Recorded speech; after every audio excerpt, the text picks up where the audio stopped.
আসসালামু আলাইকুম, স্বাগতম বিবিসি সংবাদে। আমি মোহাম্মদ রাকিব। আজকের সব আন্তর্জাতিক খবর নিয়ে হাজির হয়েছি। শুরুতেই জানিয়ে দিব সংবাদ শিরোনাম, তারপর বিস্তারিত। ইরাকে বিধ্বস্ত মার্কিন বিমানের ৬ ক্রুই নিহত। ইরানের শীর্ষ নেতাদের সম্পর্কে তথ্য দেওয়ার জন্য $10 মিলিয়ন পুরস্কার ঘোষণা যুক্তরাষ্ট্রের। যুক্তরাষ্ট্র ইরানের মধ্যে একটি নতুন পারমাণবিক চুক্তি করার চেষ্টা করছে IAEA। ইরানি ড্রোন মোকাবিলায় মধ্যপ্রাচ্যে 10,000 ইন্টারসেপ্টর ড্রোন পাঠিয়েছে যুক্তরাষ্ট্র।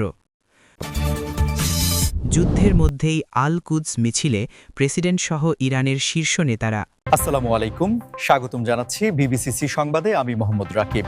এতক্ষণ শুনছিলেন সংবাদ শিরোনাম, এবার বিস্তারিত পর। ইরাকে একটি মর্মান্তিক বিমান দুর্ঘটনার খবরে বিশ্বজুড়ে এভিয়েশন এবং আন্তর্জাতিক মহলে গভীর শোক ও উদ্বেগের সৃষ্টি হয়েছে, যেখানে একটি মার্কিন পরিবহন বিমান বিধ্বস্ত হয়ে এর ৬ জন ক্রু সদস্যেরই প্রাণহানি ঘটেছে, যা আন্তর্জাতিক লজিস্টিক্স এবং আকাশপথে নিরাপত্তার বিষয়টি নিয়ে নতুন করে আলোচনার জন্ম দিয়েছে। ঘটনাটি ঘটেছে ইরাকের একটি দুর্গম অঞ্চলে, যেখানে প্রতিকূল আবহাওয়া এবং ভৌগোলিক চ্যালেঞ্জ প্রায়শই বিমান চলাচলের জন্য বড় ধরনের ঝুঁকি তৈরি করে থাকে।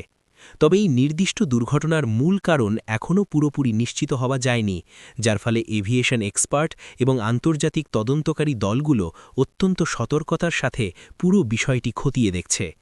আপনারা যারা নিয়মিত আন্তর্জাতিক খবরাখবর রাখেন তারা নিশ্চয়ই জানেন যে মধ্যপ্রাচ্যের আকাশসীমা অত্যন্ত ব্যস্ত এবং অনেক ক্ষেত্রেই জটিল একটি রুট হিসাবে পরিচিত, যেখানে প্রতিনিয়ত অসংখ্য কার্গো, লজিস্টিক্স এবং সামরিক পরিবহন বিমান চলাচল করে। আর এমন একটি স্পর্শকাতর অঞ্চলে এই ধরনের দুর্ঘটনা শুধুমাত্র একটি প্রযুক্তিগত ব্যর্থতা নয়, বরং এটি সামগ্রিক এয়ার ট্রাফিক ম্যানেজমেন্ট এবং মেইনটেনেন্স প্রোটোকল নিয়েও প্রশ্ন তোলে।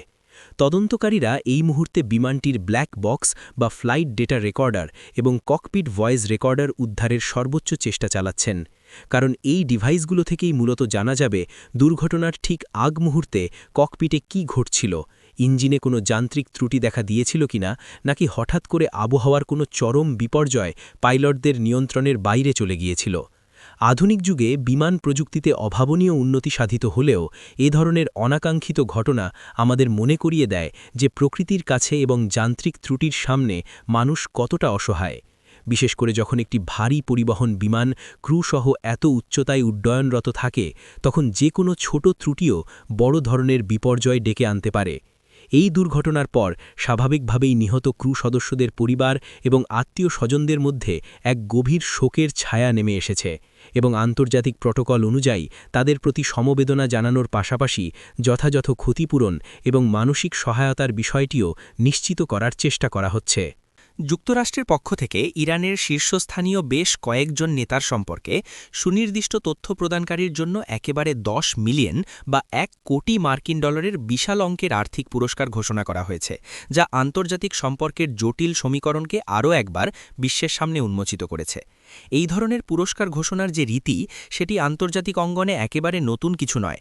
এর আগেও বিভিন্ন সময়ে আমরা দেখেছি যে রাষ্ট্রীয় নিরাপত্তা, সাইবার সিকিউরিটি কিংবা বৈশ্বিক অর্থনীতিতে প্রভাব ফেলতে পারে এমন ব্যক্তিদের সম্পর্কে তথ্য সংগ্রহের জন্য বড় বড় পরাশক্তিগুলো এ ধরনের মেগা বাউন্টি বা পুরস্কারের ঘোষণা দিয়ে থাকে, যা মূলত তাদের ইন্টেলিজেন্স বা গোয়েন্দা নেটওয়ার্ককে আরও প্রসারিত করার একটি আধুনিক এবং কার্যকরী কৌশল হিসাবে বিবেচিত হয়।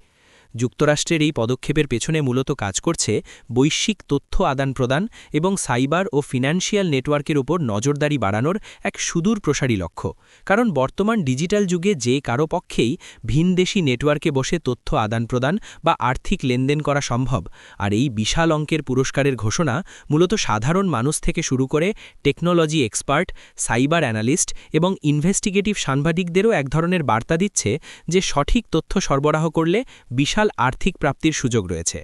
আন্তর্জাতিক বিশ্লেষকদের মতে এই ধরনের পদক্ষেপ শুধু যে তথ্য সংগ্রহের জন্য নেওয়া হয় তা নয়, বরং এটি এক ধরনের সাইকোলজিক্যাল বা মনস্তাত্ত্বিক চাপ প্রয়োগের কৌশল হিসাবেও ব্যবহৃত হয়, যার ফলে সংশ্লিষ্ট ব্যক্তিরা তাদের প্রাত্যহিক কার্যক্রমে আরও বেশি সতর্ক হতে বাধ্য হন এবং তাদের স্বাভাবিক যোগাযোগ ব্যবস্থা অনেকাংশেই ব্যাহত হয়, যা শেষ পর্যন্ত আন্তর্জাতিক কূটনীতির টেবিলে প্রভাব ফেলে।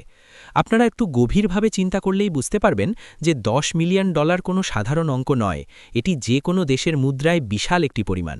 এবং এই ধরনের ঘোষণা যখন আন্তর্জাতিক গণমাধ্যমে ব্যাপকভাবে প্রচারিত হয় তখন সেটি পুরো বিশ্বের নজর কাড়তে সক্ষম হয় এবং সোশ্যাল মিডিয়া থেকে শুরু করে মেইনস্ট্রিম মিডিয়া সব জায়গাতেই এটি আলোচনার কেন্দ্রবিন্দুতে পরিণত হয়। জাতিসংঘের পরমাণু বিষয়ক নজরদারি সংস্থা IAEA বা ইন্টারন্যাশনাল অ্যাটমিক এনার্জি এজেন্সি অত্যন্ত নিবিড়ভাবে চেষ্টা চালিয়ে যাচ্ছে যুক্তরাষ্ট্র এবং ইরানের মধ্যে একটি নতুন, স্থিতিশীল এবং গঠনমূলক পারমাণবিক চুক্তি স্বাক্ষর করানোর জন্য, যা পুরো বিশ্বের অর্থনীতি এবং শান্তির জন্য একটি যুগান্তকারী পদক্ষেপ হতে পারে। আপনারা যারা বিগত কয়েক দশকের আন্তর্জাতিক সম্পর্ক সম্পর্কে ধারণা রাখেন তারা নিশ্চয়ই জানেন যে পারমাণবিক শক্তির শান্তিপূর্ণ ব্যবহার এবং এর প্রযুক্তিগত উন্নয়ন সবসময়ই একটি অত্যন্ত স্পর্শকাতর বিষয়।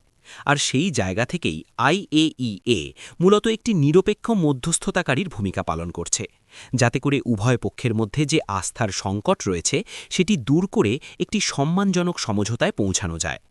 একটি সফল পারমাণবিক চুক্তি শুধুমাত্র এই দুটি দেশের জন্যই নয়, বরং সমগ্র ইউরোপ, এশিয়া এবং মধ্যপ্রাচ্যের দেশগুলোর অর্থনীতিতে একটি বিশাল ইতিবাচক প্রভাব ফেলবে। কারণ এর ফলে একদিকে যেমন আন্তর্জাতিক বাজারে জ্বালানি তেলের দাম স্থিতিশীল হওয়ার একটি প্রবল সম্ভাবনা তৈরি হবে, তেমনি অন্যদিকে গ্লোবাল সাপ্লাই চেইন বা বিশ্বব্যাপী সরবরাহ ব্যবস্থাও আরও সুদৃঢ় হবে, যা বর্তমান বৈশ্বিক মূল্যস্ফীতির এই কঠিন সময়ে সাধারণ মানুষের জন্য এক বিরাট স্বস্তির কারণ হতে পারে।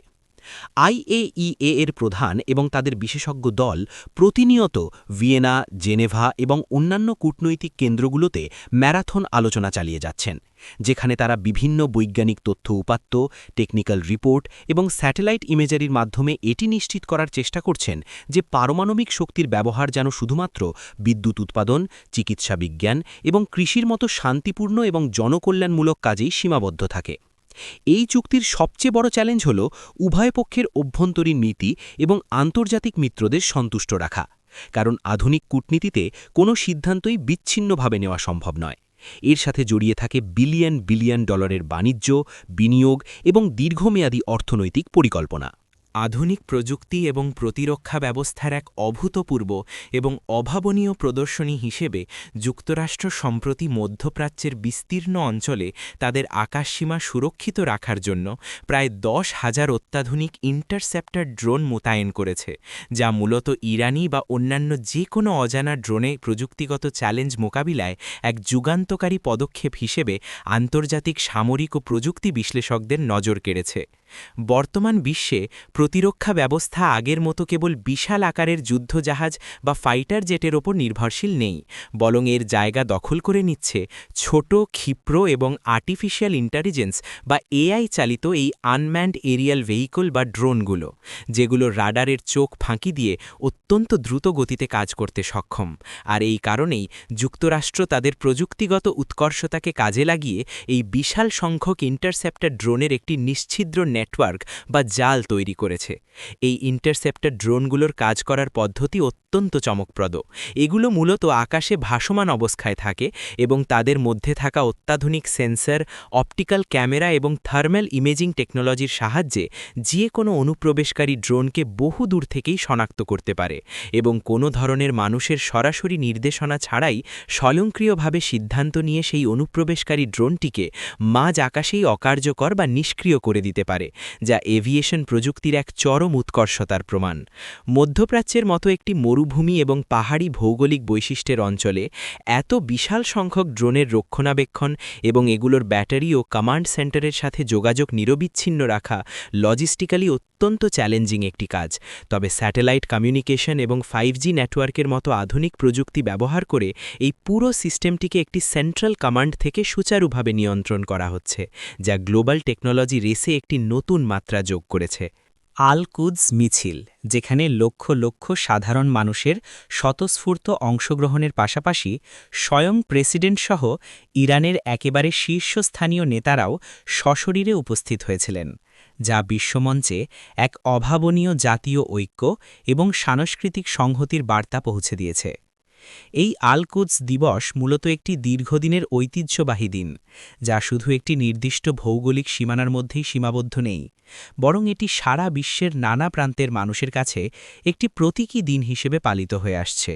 আর যখন এমন একটি দিনে দেশের সর্বোচ্চ পর্যায়ের নীতি নির্ধারক এবং রাষ্ট্রপ্রধানরা একেবারে সাধারণ মানুষের কাতারে এসে রাজপথে নেমে আসেন, তখন সেটি আন্তর্জাতিক সম্প্রদায় এবং বিশ্লেষকদের কাছে অত্যন্ত শক্তিশালী একটি কূটনৈতিক এবং সামাজিক মেসেজ বা বার্তা হিসেবে গণ্য হয়।